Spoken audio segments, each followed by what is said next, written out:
जब हमने remote procedure call कोई काम करने के लिए रिमोटली कॉल करना है, ठीक है, हम फिजिकली वहां पे नहीं है, हमने रिमोटली वो काम करना है, किसी दूसरी फिजिकल लोकेशन से वो काम करना है, तो उसके लिए जो कॉल की जाती है उसको रिमोट प्रोसीजर कॉल कहते हैं। इसके लिए भी क्या है, पोर्ट एड्रेस जो वो रिक्वायर्ड होता है, जैसे पीछे हमने सॉकेट में देखा, तो सॉकेट के अंदर हमारे पास जो है आईपी प्लस पोर्ट रिक्वायर्ड होता है, इसी तरह से यहाँ पर भी पोर्ट एड्रेस जो है वो रिक्वायर्ड होता है, ठीक है। अब ये कम्युनिकेशन किस तरह से होता है, ये कम्युनिकेशन असल में बता रहे हैं कि अगर कोई क्लाइंट सर्वर है उसके दरमियान कम्युनिकेशन है, ठीक है, क्लाइंट कहीं और है, सर्वर कहीं और है, उनके दरमियान कम्युनिकेशन है, या नेटवर्क के अंदर और डिफरेंट सिस्टम है जिनके दरमियान जो है कम्युनिकेशन है, लेकिन वो एक जगह पे नहीं है, तो वो किस तरह से होगा, ठीक है। अच्छा, स्टब स्टब क्या होता है? स्टब आप इस तरह से लें कि जैसे कोई एजेंट होता है ना काम करने के लिए, ठीक है, लोगों ने अपने एजेंट रखे होते हैं, ये कंपनीज ने अपने एजेंट रखे होते हैं काम करने के लिए, जो डायरेक्ट खुद कम्युनिकेट नहीं कर रहे होते बल्कि अपने एजेंट के थ्रू करवा रहे होते हैं। इसी तरह से स्टब होते हैं, ठीक है, कम्युनिकेशन करने के लिए सेंडिंग साइड पे भी होते हैं, रिसीविंग साइड पे भी होते हैं, ठीक है। मैसेज को जब हम सेंड करते हैं तो वो स्टब उसको आगे सेंड करता है और रिसीविंग एंड पे स्टब उसको रिसीव करता है, ठीक है। तो स्टब क्या है? Client side proxy for the actual procedure on the server. जो एक्चुअल प्रोसीजर परफॉर्म करवाना है वो स्टब के थ्रू होना है। The client stub locates the server and marshal the parameter. जो क्लाइंट स्टब है, क्लाइंट साइड का है, वो सर्वर को पहले लोकेट करेगा, सर्वर को पहले सर्च करेगा कि कहाँ पे डाटा जो है वो सेंड करना है। फिर मार्शल द पैरामीटर, मार्शलिंग होता है कि पैरामीटर्स को जो है हाइड कर देना, उनको रैप कर देना, ठीक है, एक पैकेट के अंदर उनको सेंड कर देना। फिर रिसीविंग साइड पे जो उन पैकेट्स को अनरैप कर देना, डी मार्शलिंग कर देना और फिर उनको यूज करना, ठीक है, ये मार्शलिंग होता है, हाइडिंग और unhiding. The server side stub receive this message, unpack the marshal parameters and perform the procedure on the server, ठीक है। अब ये मैं आपको डायग्राम से सारा बताती हूँ। ये डायग्राम, ये और इससे पीछे वाली सेम डायग्राम है, जिससे मर्जी कर ले, ठीक है। ये क्लाइंट मशीन है, ये सर्वर मशीन है। क्लाइंट ने क्या किया, कॉल की है, ठीक है, कोई मैसेज सेंड करना था, कोई कॉल करनी थी। अब ये क्लाइंट का स्टब है, क्लाइंट के स्टब ने क्या किया, वहां पे पैरामीटर्स को रैप कर दिया, पैक कर दिया, ठीक है, और यहाँ पे आरपीसी जो एक्चुअल में प्रोसीजर है उसको दे दिया। उसने क्या किया, ये पैकेट जो फ्लो कर दिया सर्वर साइड पे। सर्वर साइड के आरपीसी ने क्या किया, उस पैकेट को रिसीव किया, उसको अनपैक किया, अनमार्शल किया, ठीक है, उसमें से जो पैरामीटर थे वो निकाले, जो सर्विस परफॉर्म करनी थी वो की, और फिर जो है आगे कॉल जो फाइनल सर्वर तक पहुंच गई। सर्वर ने क्या किया, जो भी एग्जीक्यूशन करनी थी वो लेके रिटर्न की, इसी तरह से दोबारा पैक किया और सेंड कर दिया यहाँ पे वापस क्लाइंट साइड पे। क्लाइंट साइड ने फिर उनको अनपैक किया, जो भी रिस्पॉन्स था उसको देखा और क्लाइंट तक वो इन्फॉर्मेशन पहुंचा दी, ठीक है। तो मतलब क्लाइंट और सर्वर दोनों के दरमियान स्टब है, जो कि वहां से पैकेट को रिसीव करते हैं और आगे सेंड करते हैं, ठीक है। और इस तरह से रिसीविंग साइड पे है, वो वहां से लेते हैं, अनपैक करते हैं, इन्फॉर्मेशन को इंटरप्रेट करते हैं और फिर उसको रिस्पॉन्स बैक कर देते हैं। ये भी इसी तरह से है। अच्छा, ठीक है, ये हमारे पास हो गया रिमोट प्रोसीजर कॉल कि किस तरह से रिमोटली हम लोग काम करते हैं। अच्छा, अब ये भी रिमोट प्रोसीजर कॉल में ही बताया गया कि data representation handle via external data representation format to account for the different architecture. वो कहते हैं कि हो सकता है सर्वर साइड पे डिफरेंट आर्किटेक्चर यूज हो रहा हो, क्लाइंट साइड और सर्वर साइड दोनों पे डिफरेंट डिफरेंट जो है वो डाटा मैसेज जो है उसके आर्किटेक्चर डिफरेंट यूज हो रहा हो, ठीक है। यहाँ पे कोई और फॉर्मेटिंग स्कीम हम यूज कर रहे हैं, सर्वर कोई और यूज कर रहा है, तो उनके दरमियान जो कंपैटिबिलिटी लाना है, उन फॉर्मेट्स को एक दूसरे के अंदर कन्वर्ट करना है ताकि वो अंडरस्टैंड कर सके, तो उसके लिए जो यूज होता है एक्सटर्नल डाटा रिप्रेजेंटेशन होता है, एक्सडीएल, जो कि इनके दरमियान कन्वर्जन करती है, ठीक है, दोनों फॉर्मेट्स के दरमियान। अब ये दो फॉर्मेट यहाँ पे बताए गए हैं, बिग एंडियन और लिटिल एंडियन। ये क्या होता है? लिटिल एंडियन क्या होता है और ये बिग एंडियन क्या होता है? एक मिनट में आपको बताती हूँ।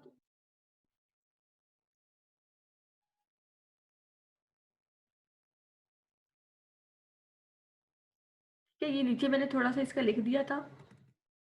बिग एंडियन कौन से होते हैं? मोस्ट सिग्निफिकेंट बाइट फर्स्ट, ये है हमारा बिग एंडियन। मोस्ट सिग्निफिकेंट ये मैसेज है, ठीक है, ये 0 डी एंड पे खत्म हो रहा है, ये हमारे पास क्या कोई मैसेज है जिसको हमने कोड किया हुआ है। अब बिग एंडियन कौन सा होगा? जो कि मोस्ट सिग्निफिकेंट जो बाइट होगी उसको फर्स्ट लिखेगा, उसको सबसे पहले लिखेगा, ठीक है। अब मोस्ट सिग्निफिकेंट बाइट कौन सी होती है, फर्स्ट वाली या लास्ट वाली? Last one. हाँ, लास्ट वाली होती है, ठीक है। उसको जो है सबसे पहले लिखेगा। और जो लिटिल एंडियन वाला होगा वो जो नहीं, जो बिग एंडियन वाला होगा मोस्ट सिग्निफिकेंट, फर्स्ट वाली नहीं होगी।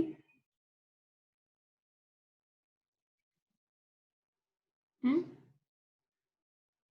बताएं जरा मैम शादी। मुझे तो लग रहा है फर्स्ट वाली है। हम्म, राइट साइड से मेरा ख्याल फर्स्ट वाली है। राइट साइड से फर्स्ट वाली। एक मिनट है, नहीं जरा मैं इसको कंफर्म कर लूँ, मैं आपको गलती ना बता दूँ, मुझे भी थोड़ा सा भूल रहा है। एक मिनट।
मैम ये ठीक लिखा है यहाँ पे ना, जो हमारे पास बिग एंडिंग में होगा हाँ नहीं, ये लेफ्ट लिखा हुआ साइड पे तो ठीक वो है, है। लेकिन मुझे खुद से थोड़ी कंफ्यूजन हो रही है। एक मिनट, मैं ना वो देख रही हूँ, मैं वो कर लूँ ताकि गलत ना हो जाए।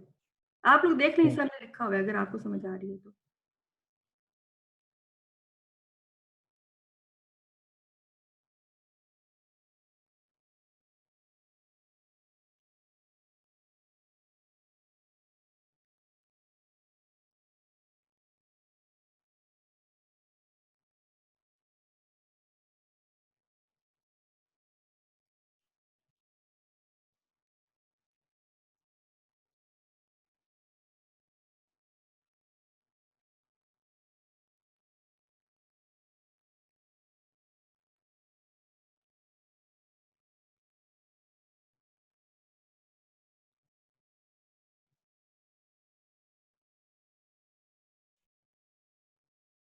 ठीक है, ये ठीक लिखा हुआ है, ये देखें। वो असल में ऐसे ही बस थोड़ा सा मेरा दिमाग फिर गया था, ये ठीक लिखा हुआ है। Big yes endian ma'am. के अंदर क्या है? बिग एंडियन के अंदर जो मोस्ट सिग्निफिकेंट है, ये वाली इसको वो कह रहे हैं मोस्ट सिग्निफिकेंट, और जो लास्ट वाली इसको कह रहे हैं लीस्ट सिग्निफिकेंट, ठीक है। मैसेज के स्टार्टिंग वाली को मोस्ट सिग्निफिकेंट और लास्ट वाली को लीस्ट सिग्निफिकेंट। तो बिग एंडियन के Yes, अंदर क्या है कि जो मोस्ट सिग्निफिकेंट होगा उसको हम पहले लिखेंगे, फिर उसके बाद बारी बारी सबको लिखेंगे। जबकि लिटिल एंडियन के अंदर क्या है कि जो लीस्ट एंडियन होगा, जो लीस्ट सिग्निफिकेंट होगा, उसको हम पहले लिखेंगे।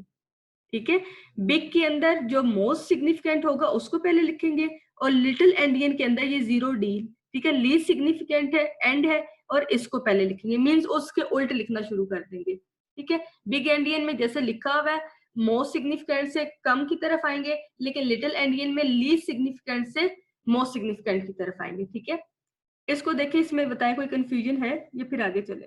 वो ठीक लिखा हुआ था, वो शायद मैं खुद ही कंफ्यूज हो गई थी थोड़ा। देख लो इसको। मैम क्लियर है मैम। ठीक है, गर्ल्स आप लोग भी बताएं। Yes ma'am. सबको? चलिए ठीक है। ठीक है, ये कोडिंग स्कीम है कि अगर हमारे यहाँ पे इस एंड पे बिग एंडियन हम यूज कर रहे हैं और वहां पे सर्वर साइड पे लिटिल एंडियन यूज हुआ है, तो ये उन मैसेजेस को किस तरह से कन्वर्ट करता है, जो पहला वर्ड है उसको लास्ट में, जो लास्ट वाला है वो फर्स्ट में, इस तरह से उनको स्वैप करता है, और फिर जो है इसको प्रॉपर फॉर्मेट के अंदर लेके आता है, और फिर ये अंडरस्टैंडिंग हो जाती है। ठीक है, ठीक है, ये वो डायग्राम है पहले वाली। अच्छा, पाइप्स।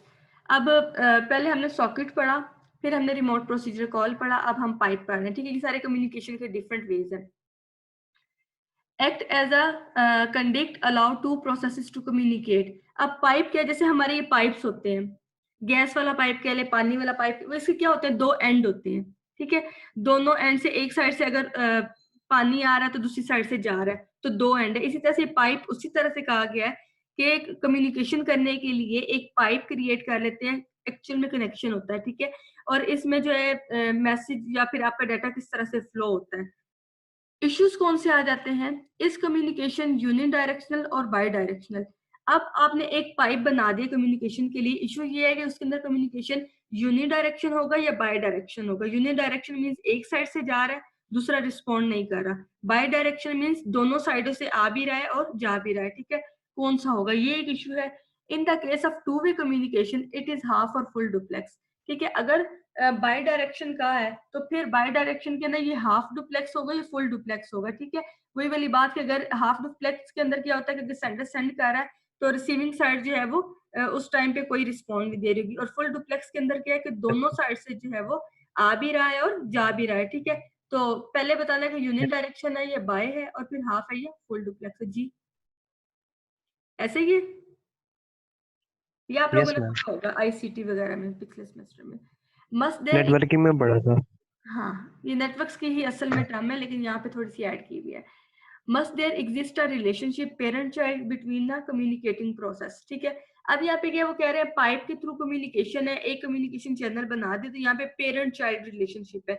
एक साइड जो है पेरेंट बना दिए, एक साइड जो है वो चाइल्ड बना दिए, इनके दरमियान जो कम्युनिकेशन हो रहा है इसको आप क्लाइंट सर्वर भी कह सकते हैं। ठीक है, या फिर वैसे भी कह सकते हैं एक साइड से डाटा जो जा रहा है दूसरी साइड पे रिसीव हो रहा है। Can the pipe B use over a network. ठीक है, अब वो कह रहे हैं कि एक दो पेयर्स के दरमियान तो कम्युनिकेशन आपने बना दिया है, तो क्या ये ओवर अ नेटवर्क भी काम करेगा? फिर ये कि हर एक के साथ वो पाइप कनेक्शन जो है करना पड़ेगा, और उस तरह से फिर ये कम्युनिकेट करेंगे। ठीक है, दो तरह के आप पाइप्स हैं, ऑर्डिनरी है और नेम्ड पाइप है। ऑर्डिनरी में क्या है, ये कौन सी टाइप है, can not be assessed from the outside the process that created. Typically a parent process create a pipe and use it to communicate with the child. वो कह रहे हैं कि जिन दो प्रोसेसेस ने इनको क्रिएट किया है, जिन दो प्रोसेसेस के दरमियान ये पाइप क्रिएट हुआ है, कनेक्शन क्रिएट हुआ है, सिर्फ वो दोनों ही इसके ऊपर जो कम्युनिकेट कर सकते हैं, और किसी के साथ नहीं कर सकते। ठीक है, क्योंकि उन दो पेयर्स को ये आपस में पेयरिंग की हुई है। ठीक है, जैसे पेरेंट चाइल्ड रिलेशनशिप है। नेम्ड पाइप्स के अंदर क्या है, can be assess without a parent child relationship. Named pipe वो है यहाँ पे कोई स्पेसिफिक क्लाइंट सर्वर या पेरेंट चाइल्ड रिलेशन नहीं दे दिए कि सिर्फ दो ही कर सकते हैं, उसके अलावा भी इसको जो है वो असेस कर सकते हैं। अब ऑर्डिनरी पाइप थोड़ा सा इधर डिटेल में, ordinary pipes allow communication in standard procedure producer consumer style. ठीक है, प्रोड्यूसर कंज्यूमर के अंदर क्या था, एक साइड से प्रोड्यूस कर रहे थे और दूसरी साइड से कंज्यूम कर रहे थे। ठीक है, जैसे पेरेंट चाइल्ड रिलेशनशिप है। Producer write to one end, एक साइड से प्रोड्यूसर जो राइट करता जाता था और कंज्यूमर क्या था दूसरी साइड से रीड करता रहता था, ठीक है। Ordinary pipes are there for unidirectional. अब ये कह रहे हैं कि हम ऑर्डिनरी पाइप्स जो हमारे यूनिडायरेक्शनल होगा, कि एक साइड पे अगर लिख रहा है तो दूसरी साइड पे उस टाइम पे साइलेंट होगा, ठीक है। वो रिस्पॉन्स मिलने के बाद ही उसको जो है रिप्लाई बैक कर सकता है। Require parent and relationship between the communicating processes, window calls these anonymous pipe, ठीक है। इसको विंडोज के अंदर जो है एनोनिमस पाइप भी कहा जाता है, ऑर्डिनरी पाइप भी कह सकते हैं, ठीक है। अब ये नीचे लिखा हुआ है कि इसकी एग्जांपल जो है बुक में है वो देख लें। अच्छा, नेम्ड पाइप। नेम्ड पाइप के अंदर क्या, named pipes are more powerful than the ordinary, ठीक है। ऑर्डिनरी से ये मोर पावरफुल है। क्यों पावरफुल है? कम्युनिकेशन बाई डायरेक्शन होगा दोनों साइड से। No parent child relationship is necessary between the communicating processes, ठीक है। दो प्रोसेसेस के दरमियान पेरेंट चाइल्ड रिलेशनशिप होना जरूरी नहीं है, ठीक है। वो पीछे वाली बात है थोड़ी सी डिटेल में। Several processes can use the named pipe for communication, ठीक है। आजकल ज्यादा यही यूज हो रहा है। और बाकी ये विंडोज में भी है, यूनिक्स में भी है, दोनों में यूज हो जाते हैं, ठीक है, जहाँ पे आपने कनेक्शन स्टैब्लिश करना हो। अच्छा, ये वाला तो खत्म हो गया, थोड़ा सा रह गया था।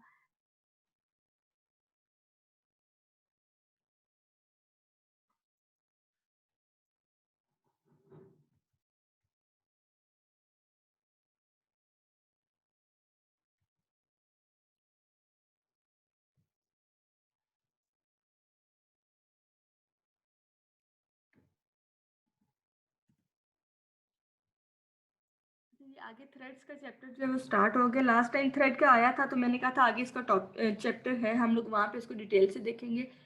याद है थ्रेड क्या होता है? बताया तो बस ऐसे ही था, लेकिन याद है कुछ थ्रेड क्या होता है?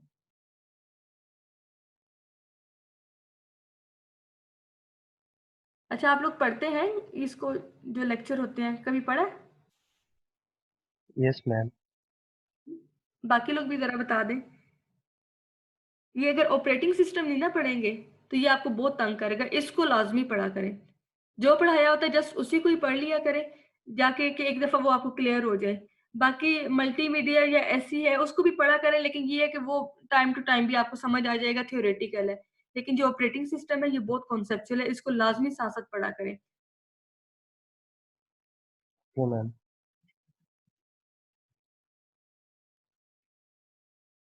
अब मुझे जरा बताएं थ्रेड क्या होता है, जरा अपने अपने माइक खोल लें।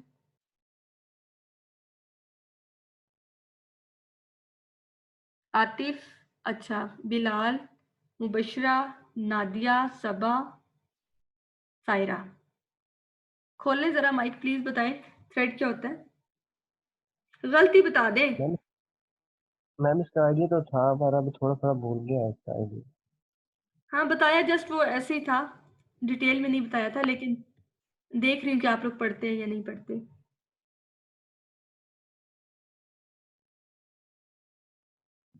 Ma'am thread I think error के बारे में आता है कि जो हमारे एरर आ जाते हैं।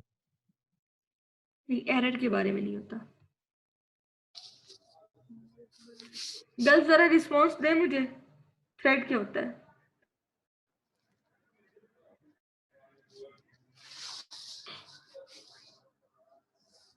जल्दी करें प्लीज, टाइम कम रह गया है, पढ़ाना भी बहुत ढेर सारा।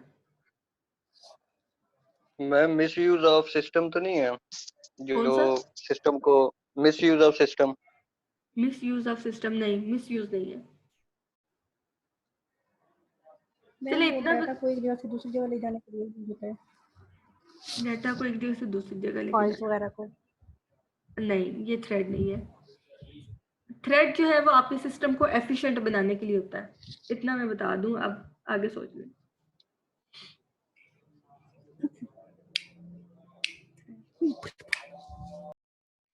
अच्छा चले मैं ही बता देती हूँ, लेकिन थोड़ा सा पढ़ लिया करें ऑपरेटिंग सिस्टम, नुकसान आपका अपना ही है। ऑपरेटिंग सिस्टम को लाजमी पढ़ा करें, है तो तीनों ही मेरे सब्जेक्ट, लेकिन इस पे ज्यादा फोकस किया करें।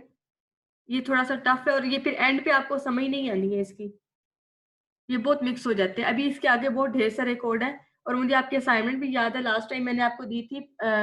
आप लोग ड्राई रन करके मुझे दिखाएंगे, वो भी मैं क्लास जरा ले लूँ उसके बाद पूछती हूँ, ठीक है। चले आगे पढ़ते हैं, ये तो ऑब्जेक्टिव्स है। अच्छा थ्रेड क्या है? पहले यहाँ से इसको थोड़ा देख लेते हैं। To introduce the notion of a thread, a fundamental unit of CPU utilization that form the basis of multi-threaded computer. अच्छा ठीक है, ऑब्जेक्टिव पढ़ने की जरूरत नहीं है, मैं आपको बताती मैम हूँ। जी स्क्रीन शो नहीं हो रही। मैम स्क्रीन शेयर नहीं हो रही। स्क्रीन शेयर नहीं हो रही? अच्छा एक मिनट, स्लाइड शो नहीं हो रही। अच्छा चलिए मैं निकालती हूँ। पहले ये व्हाइट बोर्ड हो रहा है शो, ये देखें। अब ये एक प्रोसेस है, ठीक है। एक प्रोसेस के अंदर ये कोई टास्क जो है वो परफॉर्म हो रहा है, कोई भी काम है वो हो रहा है, ठीक है। क्या है कि एक प्रोसेसर यहाँ पे यूज हो रहा है, एक आपका सीपीयू यहाँ पे यूज हो रहा है, ठीक है। अगर यहाँ पे एक से ज्यादा सीपीयू भी हो, ये आपके सीपीयू है, ठीक है। अगर 3-4 सीपीयू भी लगा दिए जाए तो लेकिन यूज एक ही हो रहा है, बाकी सारे क्या है, आइडल पड़े हैं, ठीक है। तो मीन्स आपका मल्टी कोर सिस्टम तो है, मल्टी प्रोसेसर इस पे चल सकते हैं, लेकिन ये सिर्फ एक ही टास्क इस पे परफॉर्म हो रहा है, मल्टीपल टास्क परफॉर्म नहीं हो रहे। तो इसका मतलब है ये यूनी प्रोसेसर हो या मल्टी प्रोसेसर हो, कोई फर्क नहीं पड़ता, ठीक है, बेनिफिट नहीं दे रहा। क्लियर? क्योंकि एक काम परफॉर्म हो रहा है ना एक टाइम पे, प्रोसेसर जितने भी हो खाली बैठे हैं, एक सिर्फ यूज कर रहा है उसको। अब थ्रेडिंग क्या है? ये मेरा वही वाला प्रोसेस है, मैंने इसके दरमियान एक से ज्यादा थ्रेड क्रिएट कर दिए। अब ये एक की बजाय 3 काम कर रहे हैं। थ्रेड जो है ये स्मॉल यूनिट ऑफ वर्किंग है या कंट्रोल ऑफ वर्किंग, आप इसको कह लें कि जो सिस्टम के ऊपर एग्जीक्यूशन होनी है, उस एग्जीक्यूशन को जो चीज कंट्रोल करती है कि एग्जीक्यूट करना है और किस तरह से हो रहा है, ये थ्रेड होता है। कोई भी टास्क परफॉर्म करने के लिए जो एग्जीक्यूशन दी जाती है वो थ्रेड के थ्रू दी जाती है, ठीक है। अब ये क्या, एक सिंगल एग्जीक्यूशन हो रही थी, मीन्स एक थ्रेड था। यहाँ पे मल्टीपल टास्क, 3 टास्क जो है वो परफॉर्म हो रहे हैं, उसके लिए 3 थ्रेड क्रिएट कर दिए, मीन्स कि यहाँ पे 3 task at the same time जो परफॉर्म हो रहे हैं और 3 थ्रेड जो क्रिएट किए गए, हर एक टास्क परफॉर्म करवाने के लिए एक सिंगल थ्रेड मैंने क्रिएट कर दिया। ये अब कौन सा होगा, मल्टी थ्रेडेड आपका सिस्टम हो जाएगा, और ये कौन सा होगा, सिंगल थ्रेडेड सिस्टम होगा। तो ये क्या है कि हर एक सीपीयू जो है वो यूज हो रहा है, हर एक के लिए मैंने जो है एक थ्रेड क्रिएट कर दिया और इसके ऊपर जो टास्क परफॉर्म हो रहा है, ठीक है। अब ये single processor system, multi processor system, single threaded system, multi threaded system, ये चारों टर्म आपको समझ आई है यहाँ पे? Yes ma'am. ठीक है, थ्रेड को असल में समझे, single thread, single unit of working जो है परफॉर्म हो रही है, सिंगल एग्जीक्यूशन है। मल्टीपल थ्रेड क्रिएट किए, एक प्रोसेस के अंदर की बात कर रही हूँ, ठीक है। तो एक प्रोसेस के अंदर मल्टीपल थ्रेड परफॉर्म किए, तो उसका मतलब है एक प्रोसेस के टास्क को मैंने डिवाइड कर दिया 3-4 पार्टीशनिंग के अंदर, उस हर एक पार्टीशनिंग को एक थ्रेड असाइन कर दिया और वो थ्रेड जो है उसको टास्क को परफॉर्म कर रहा है, ठीक है। तो eight the same time multiple task जो है वो परफॉर्म हो रहे हैं, ठीक है। अब स्लाइड्स आपको शेयर हो रही है? Yes, ma'am. ठीक है, Yes, ma'am. ठीक। Most modern applications are multi threaded. आजकल जितनी भी मॉडर्न एप्लीकेशन चल रही हैं ये मल्टी थ्रेडेड है, ठीक है। एट द सेम टाइम हम मल्टीपल टास्क जो है वो परफॉर्म कर रहे होते हैं। ऐसा तो नहीं एक टास्क परफॉर्म कर रहे हैं बाकी सारे बंद है, ठीक है। एक टाइम पे हम मल्टीपल टास्क जो है वो परफॉर्म कर रहे होते हैं। Thread runs with in application, ठीक है। थ्रेड्स जो है वो with in application, with in a process जो है वो चलते हैं। जैसे मैंने एक प्रोसेस या एक एप्लीकेशन के अंदर वो 3 थ्रेड क्रिएट कर दिए थे। Multiple task with the application can be implemented by a separate thread, ठीक है। कि एक एप्लीकेशन के अंदर मल्टीपल टास्क हमने परफॉर्म करवाने हैं, तो हर एक टास्क जो है वो एक सेपरेट थ्रेड के थ्रू होगा, ठीक है। जैसे कोई एप्लीकेशन है, उसके ये सारे काम है, कोई अपडेट डिस्प्ले है वो उसने दिखाना है, साथ साथ अपडेट करना है, ठीक है। अपडेट डिस्प्ले करना है, कहीं से डाटा फेच करना है, स्पेलिंग भी चेक करने हैं, साथ में कोई दूसरी नेटवर्क रिक्वेस्ट आ गई है तो उसको भी साथ में फुलफिल करना है, ठीक है। तो एक एप्लीकेशन जिसके अंदर ढेर सारे टास्क परफॉर्म हो सकते हैं, उसके अंदर हमने उतने ही थ्रेड क्रिएट कर दिए और हर एक टास्क जो है एक थ्रेड के थ्रू एग्जीक्यूट करवाया। Process creation is heavy weight while thread creation is a light weight, ठीक है। अब दोनों के दरमियान फर्क है। प्रोसेस जो है वो ओवरऑल बिग एंटिटी है, उसको क्रिएट करेंगे तो वो हैवी वेट होगा, ठीक है, ज्यादा रिसोर्सेज लेगा या फिर वो हैवी होगा। जबकि थ्रेड जो है एक स्मॉल यूनिट ऑफ टास्क जो है परफॉर्म करता है, लाइट वेट होता है क्योंकि ये प्रोसेस के अंदर बनते हैं, ठीक है। प्रोसेस मैम ये प्रोसेस क्रिएशन हैवी वेट कैसे है, मैं समझ नहीं आई, थोड़ी सी अगर बताती हूँ, इसका आगे पूरा स्ट्रक्चर है, मैं आपको बताती हूँ। प्रोसेस जो है एक पूरा प्रोसेस है, वो जब क्रिएट होगा तो सारे रिसोर्सेज अलग से लेगा, मेमोरी अलग से लेगा, सीपीयू अलग से लेगा, उसके अलावा डाटा फाइल्स हैं, कुछ और इनके वेरिएबल्स होते हैं, वो आगे सारी डिटेल में है, वो सारे अलग अलग से लेगा, एक प्रोसेस है। जबकि एक प्रोसेस के अंदर जब आप थ्रेड्स को क्रिएट कर देते हैं तो प्रोसेस के अंदर जो कुछ मेमोरी या फिर कुछ ऐसी फाइल्स होती हैं जिनको वो विद इन अ प्रोसेस जो है वो शेयर कर लेते हैं थ्रेड, ठीक है। प्रोसेस एक बना, उसने सारे रिसोर्सेज लिए, दूसरा बना, उसने सारे रिसोर्सेज लिए, थ्रेड उस प्रोसेस के अंदर बना रहे हैं हम 3-4, तो उस प्रोसेस के अंदर जो एक चीज है उसको थ्रेड आपस में शेयर कर लेते हैं, इसलिए ये लाइट वेट होते हैं, इतने हैवी नहीं होते जितने प्रोसेस क्रिएट हैवी होते हैं, ठीक है। तो ये इसकी वजह से डायग्राम आगे भी है, लेकिन इतनी आपको समझ आ गई जितना मैंने बताया, जी मैम इतनी आ गई। ठीक है। Yes, can ma'am. Simplify code, increase efficiency, ठीक है। इससे क्या है, आपका कोड सिंप्लीफाई हो जाता है थ्रेड से और एफिशिएंसी इंक्रीज हो जाती है। एफिशिएंसी किस तरह इंक्रीज होती है, जैसे मैंने आपको बताया कि कुछ रिसोर्सेज, कुछ मेमोरी टर्म्स वगैरह, उनको ये आपस में शेयर कर लेता है और एट द सेम टास्क जो eight the same time multiple task perform हो रहे होते हैं, आपका सिस्टम जो है वो एफिशिएंटली काम करता है, ठीक है। सिस्टम की जो यूटिलाइजेशन है वो इंक्रीज हो जाती है। Kernels are generally multi threaded, तो कर्नल जो है वो होती है मल्टी थ्रेडेड है क्योंकि एट द सेम टाइम वो मल्टीपल टास्क या परफॉर्म कर रहे होते हैं।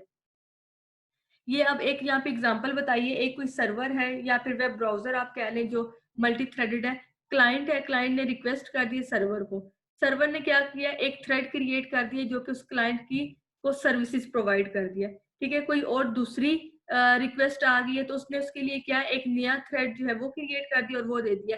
यहाँ पे सर्वर के पास अगर जो है 500-600 भी रिक्वेस्ट आ गई है तो वो उतने ही थ्रेड क्रिएट कर लेगा और सबको हर एक रिक्वेस्ट जो एक एक थ्रेड को दे देगा, वो थ्रेड जो है हर उस रिक्वेस्ट के करस्पॉन्डिंग काम करती रहेगी और एट द एंड उसको रिस्पॉन्स दे देगी, ठीक है। तो यहाँ पे सर्वर पे जितनी रिक्वेस्ट आएंगी उनको सबको यहाँ पे फुलफिल किया जाएगा, हर एक के लिए एक सेपरेट थ्रेड जो है वो क्रिएट कर दिया जाएगा। क्लियर? मैम सर्वर क्या हो सकता है? सर्वर कोई भी सिस्टम हो सकता है, आपका अपना फॉर सिस्टम भी हो एग्जाम्पल सकता है, कोई भी जो मेन टास्क परफॉर्म कर, आप कह लें कि अच्छा वेब ब्राउजर है आपका, ठीक है। वेब ब्राउजर आपने अपनी कोई वेबसाइट ओपन की है, ठीक है, यहाँ पे एक मिनट, ठीक है। अब मैंने यहाँ पे कोई एक मेल करनी थी, मैंने वो मेल कर दी है, ठीक है। एक थ्रेड यहाँ पे चल रहा है, मैंने यहाँ पे एक और टैब ओपन कर दिया है, इस टैब के अंदर जो है मैंने ओपन ही नहीं हो रहा, अच्छा जो भी है, ये यहाँ पे टैब जो है मैंने ओपन कर दी, यहाँ पे कोई और टास्क परफॉर्म करती हूँ। अब ये ब्राउजर मल्टी थ्रेडेड है इसलिए ये मल्टीपल यहाँ पे टास्क परफॉर्म कर रहा है। अगर ये सिंगल थ्रेडेड होता तो ये क्या है, सिर्फ एक मेल वाला ही मेरा काम कर रहा होता, कोई और काम ना कर रहा होता, ठीक है। जबकि मैंने यहाँ पे एक सही नया है। टैब खोला है, एक नया थ्रेड क्रिएट हुआ है और वो यहाँ पे जो है परफॉर्मेंस दे रहा है, ठीक है। इसकी भी आगे एग्जाम्पल है ब्राउजर वाले की भी, वो भी अभी आ जाती है, ठीक हो गया मैम। ठीक है। इसके अलावा आप के वर्ड प्रोसेसर है, आप वर्ड पे कुछ टाइप कर रहे हैं, एक तो थ्रेड आपकी वो टाइपिंग ले रहा है, दूसरे आपकी स्पेलिंग चेकिंग कर रहा है, थर्ड जो है उसमें कोई ग्रामेटिकल मिस्टेक है उसको चेक कर रहा है, फोर्थ वन आपकी पंक्चुएशन उसको चेक कर रहा है, कोई और है तो वो बता रहा है कि इसके अलावा कौन कौन सी मतलब प्रॉब्लम जो भी है, मतलब हर एक स्पेसिफिक टास्क के लिए एक सेपरेट थ्रेड होगा, ठीक है, जो वहां पे जो है चेकिंग कर रहा होगा फॉर्मेट वगैरह की। अच्छा, अब बेनिफिट कौन से हैं थ्रेडिंग के, थ्रेडिंग हमने कर दी, उसका बेनिफिट क्या है, रिस्पॉन्सिवनेस। अब रिस्पॉन्सिवनेस क्या है कि मल्टीपल जब टास्क होंगे एट द सेम टाइम तो रिस्पॉन्स जो है आपको जल्दी मिल जाएगा, ठीक है। जल्दी रिस्पॉन्स मिलेगा तो आपका सिस्टम जो है वो एफिशिएंट है। मे allow continued execution if part of process is block, specially important for the user interface. ये क्या कह रहे हैं कि इसमें जब हम मल्टी थ्रेडेड कर देते हैं तो आपका सिस्टम जल्दी रिस्पॉन्स देता है। अगर एक प्रोसेस के अंदर कोई एक टास्क ब्लॉक हो गया है लेकिन उससे क्या है कि बाकी सारा आपका प्रोसेस ब्लॉक नहीं हुआ, बाकी सारे काम जो है उसी तरह से चल रहे हैं, ठीक है। इंटरफेस की एग्जांपल इन्होंने यहाँ पे कहा है कि जैसे इंटरफेस है कि अगर कोई एक आप काम कर रहे हैं वो ब्लॉक हो गया, उससे ये नहीं आपका बाकी पूरा सिस्टम ब्लॉक हो गया, बाकी सारे टास्क जो है डिफरेंट थ्रेड के ऊपर एग्जीक्यूट हो रहे होंगे, ठीक है। Resource sharing, thread share resources of process easier than shared memory और मैसेज पासिंग, ठीक है। प्रोसेस आपस में कम्युनिकेट कर रहे थे तो मैसेज पासिंग और शेयर्ड मेमोरी के थ्रू कर रहे थे, जो कि एक फिर नया टास्क था अलग से। जबकि थ्रेड जो है वो विद इन द प्रोसेस होते हैं और विद इन द प्रोसेस जो है वो सारे रिसोर्सेज को शेयर कर लेते हैं, इस वजह से ये रिसोर्स शेयरिंग कर लेते हैं और लाइट वेट होते हैं, ठीक है। Economy cheaper than process creation, thread switching lower overhead than the context switching। अच्छा, अब यहाँ पे बहुत सारी टर्म्स हैं जो आपसे मैं पूछ सकती हूँ लेकिन वो आपको आएंगी नहीं, इतना मुझे पता है। कॉन्टेक्स्ट स्विचिंग क्या होता है, हम लोग पीछे पढ़ के आए हैं, चलें छोड़ें, ठीक है। तो इकोनॉमी वो बता रहे हैं कि cheaper than process creation, thread को क्रिएट करना is a cheaper than process creation. Process creation जो है वो आप यूं कह लें एक्सपेंसिव है क्रिएट करना, ठीक है, जबकि थ्रेड को क्रिएट करना चीपर है, ठीक है, जरा सस्ता पड़ता है। कैसे? थ्रेड स्विचिंग जो है lower overhead than the context switching. Process जब आपस में स्विच करते हैं एक प्रोसेस से दूसरे प्रोसेस के दरमियान, तो ये कॉन्टेक्स्ट स्विचिंग होती है। जबकि थ्रेड जब आपस में एक प्रोसेस के अंदर स्विच करते हैं तो वो कम टाइम लेते हैं, इस वजह से उनका जो है वो कम ओवरहेड होता है। जबकि प्रोसेस अगर आपस में कॉन्टेक्स्ट स्विचिंग करें तो वो टाइम भी लगता है और जरा ज्यादा ओवरहेड होता है, ठीक है। तो इस वजह से इकोनॉमिकली जो है वो चीपर होते हैं हमारे थ्रेड, लो ओवरहेड होता है इनमें। Scalability, processes can take advantage of multi processor architecture, ठीक है। अब यहाँ पे क्या स्केलेबिलिटी की है कि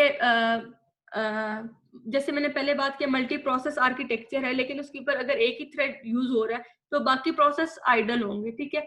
जबकि अगर इस प्रोसेस के अंदर मल्टीपल थ्रेड क्रिएट कर दिए तो मल्टीपल प्रोसेसर को यूज कर रहे होंगे और मल्टी प्रोसेसर को जो एक्चुअल में एडवांटेज है उसको यूज कर रहे होंगे, ठीक है, उन सबको यूज कर रहे होंगे। और स्केलेबिलिटी भी है कि आप जितनों को चाहे उसको अंदर ऐड कर सकते हैं, स्केलेबल कर सकते हैं, एक्सटेंड कर सकते हैं, ठीक है, उतने टास्क जो है वो परफॉर्म करवा सकते हैं। Multi programming, multi core programming, multi core और multi process system putting pressure on the programmer. Challenges कौन कौन से होते हैं? जब मल्टी कोर या मल्टी प्रोसेसर सिस्टम है तो प्रोग्रामर के ऊपर बर्डन है कि उसने उन सारे प्रोसेसेस को यूज करवाना है, ठीक है। उसके लिए वो अब किस तरह से करता है, डिवाइडिंग एक्टिविटीज, ठीक है, जो टास्क है उनको किस तरह से डिवाइड करना है ताकि हर प्रोसेस के ऊपर जो है वो टास्क को दिया जाए। और टास्क इस तरह से नहीं है किस तरह जैसे मर्जी एक प्रोसेस को डिवाइड करके दे दिया जाए, प्रॉपरली देखना होता है कि अगर एक एप्लीकेशन है उसके डिफरेंट मॉड्यूल है तो हर एक के ऊपर जो है मॉड्यूल इस तरह से देने की उनकी प्रॉपर फंक्शनैलिटी हो, ठीक है। ये ना हो कि आधा इधर रह जाए और आधा उधर चला जाए और वो सारा काम जो खराब हो जाए, ठीक है। इनके दरमियान बैलेंस रखना, डाटा स्प्लिटिंग, डाटा को डिवाइड करना, डाटा डिपेंडेंसी कि डाटा जो एक दूसरे के ऊपर कितना डिपेंड कर रही है, इस तरह मॉड्यूल्स को नहीं डिवाइड करके देना थ्रेड के ऊपर कि वो फुली जो है डिपेंडेंसी हो, कि वो बार बार एक दूसरे के ऊपर डिपेंड कर रहे हैं, एक दूसरे को बार बार से कॉल कर रहे हैं और वो उससे ज्यादा टाइम लग जाए जितना जो है सेव करना था। टेस्टिंग एंड डिबगिंग साथ साथ में होती रहती है, ठीक है। इनके दरमियान ये सारे इश्यूज हैं जो कि प्रोग्रामर को देखने होते हैं जब वो मल्टी कोर प्रोसेसर के लिए जो है वो डिजाइन कर रहा होता है। अच्छा, दो टर्म्स यहाँ पे यूज हुई है, पैरालिज्म और कंकरेंसी।